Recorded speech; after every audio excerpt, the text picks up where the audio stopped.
Once again, we're pretty much toward the end of your personal statement. None of that is reflected anywhere in here so far. So that's a huge red flag.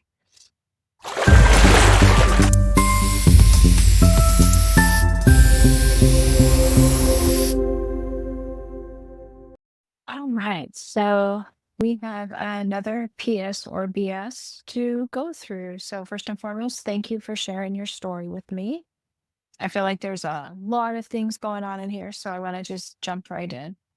First and foremost, always pay attention to character count. You have for ACOMAS and AMCAS, you have 5,300 characters.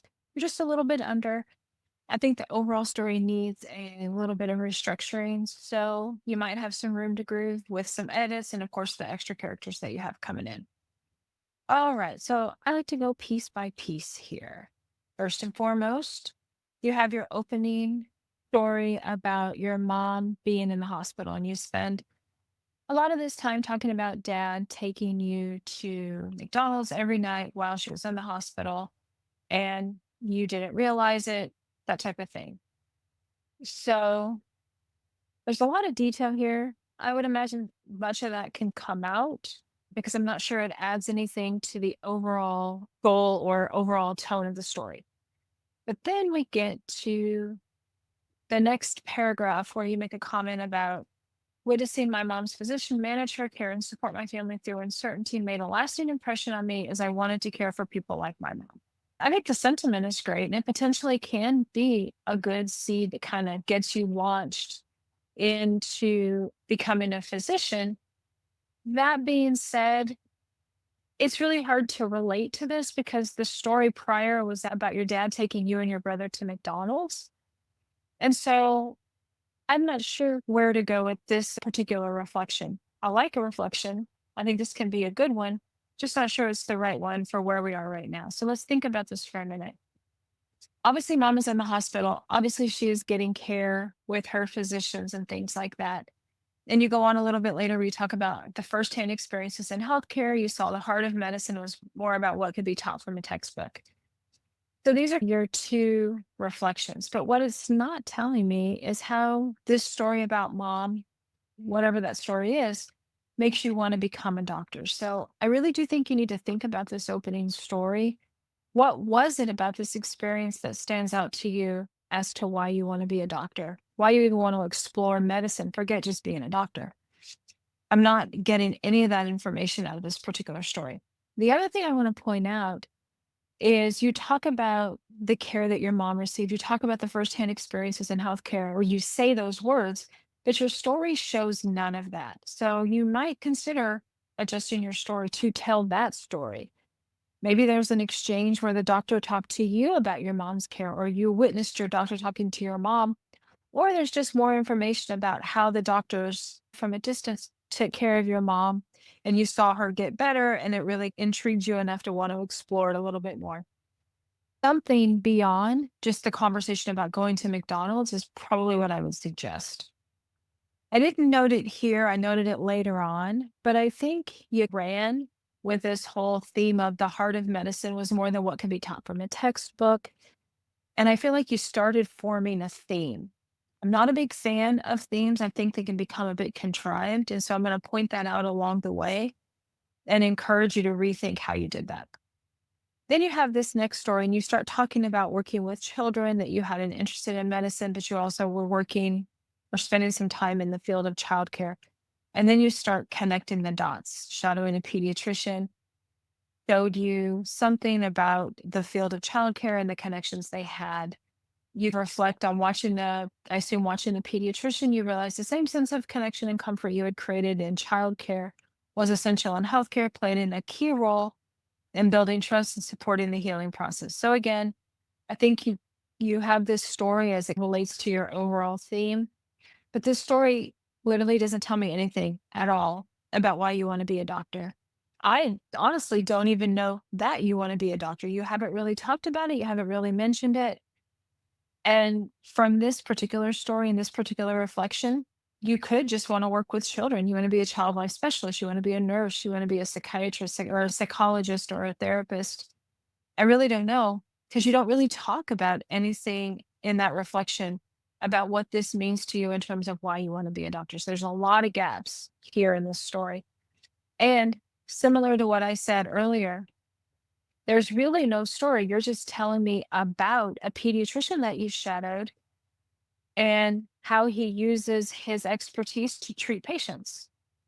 Okay, that's great. I think that's a great thing to watch, but I don't know anything about what's happening. So I feel like there's a lot of missing things going on in this particular story. So, same advice as I did with the prior one. Tell me a story. Tell me an encounter that maybe someone had with the pediatrician that stands out to you. Then we have the second story in the body of the paragraph. We have the very opening seed intro story, and then we're on the second body story. And again, you're continuing on with the themes of when I became a meaningful connections volunteer and the whole healing beyond medicine, beyond the textbook type of thing. Again, I'm feeling very much like this is a contrived theme that you have going on.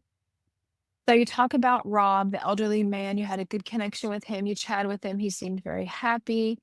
And again, you're confirming and affirming that healing is more about than just the prescriptions and the illnesses and all that good stuff. Again, I think that's a great takeaway. I think it's very important to recognize that and get to know your patients. But again, what does this have to do with why you want to be a doctor? What's the impact? How does this influence in any way, shape, or form your motivation and goals for becoming a doctor? You really are focused in on the connections and the face-to-face interactions. But once again, I still honestly reading this, I have no idea that you want to be a physician. It really hasn't been stated in any way, shape, or form thus far. And now we are at our third story, which, by the way, probably too much. I generally would think two stories within the body. You have your opening seed, two stories in the body, and then a conclusion. If a third story is important, which it possibly is, again, you got to provide the context of what that means and what it means to you in terms of why. The other thing here is I'm not sure if you realize this, but you didn't name, I volunteer with, and it's in brackets, name the organization, and then at a clinic in location. So it's a little bit incomplete. Double check all of that when you are working on your personal statement to make sure that doesn't get overlooked at the time of submission. Change the font, do something to make that highlight to make sure it gets filled in before you submit it. So now you're talking about just volunteer experiences you've had working in clinics and meeting patients, working on the flow of the clinic and all that good stuff. You talk about Joy and Ivy, and these two paragraphs are more about Joy and Ivy and the anxiety.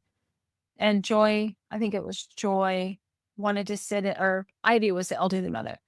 Ivy needed to sit inside. It was cold and they were anxious. They got seen and treated. And again, your reflection is really focused about the belief that medicine isn't just about treating individuals, it's easing the burden on them and their families. And again, it's the whole connection. I like the idea. I think it's a way that you can organically craft a theme. What I'm not loving though is the fact that I think you're choosing stories to fit the theme rather than writing the stories and letting the theme evolve based on your reflections. You've got it backwards. It's very important to make sure that you are writing the story that tells us why you want to be a doctor. Once again, we're pretty much toward the end of your personal statement. None of that is reflected anywhere in here so far. So that's a huge red flag.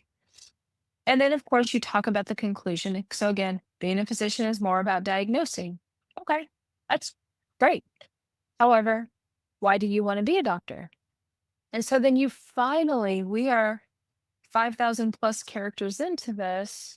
You literally give the reflection of, I want to be a physician because I want to provide holistic care that heals and supports not only patients, but also their loved ones. That's truly the only reflection we get in terms of why you want to be a doctor. I feel like there's a major gap there. So you've got to take me on the journey of why you want to be a doctor. You really got to think about that. Finally, the conclusion. So I do give some information about the conclusion. I think there's always going to be different schools of thought. My personal preference is that you give me a brief look back. Tell me how the experiences you have here, in conjunction with other experiences you have, really have demonstrated and solidified why you want to be a doctor. That's it. Then going forward, Think about how your experiences also have shown you, and this is where it's really important, the kind of doctor you hope to become. I get the impression you want to become a doctor who develops those relationships, who really takes this time to get to know their patients and all that stuff. And I'm a huge fan of that. If that is the case, you can talk about that in the reflection a little bit more after you really solidified the understanding for the reader of why you want to be a doctor. So I think there's still a lot of work here. There's not a lot of deep reflection overall into why you want to be a doctor. It's very surface level and again, focused on something other really than why. So I really encourage you to think about that and think about the stories that really solidify those goals for yourself. Once again, thank you so much for sharing your story with me. Have a great day.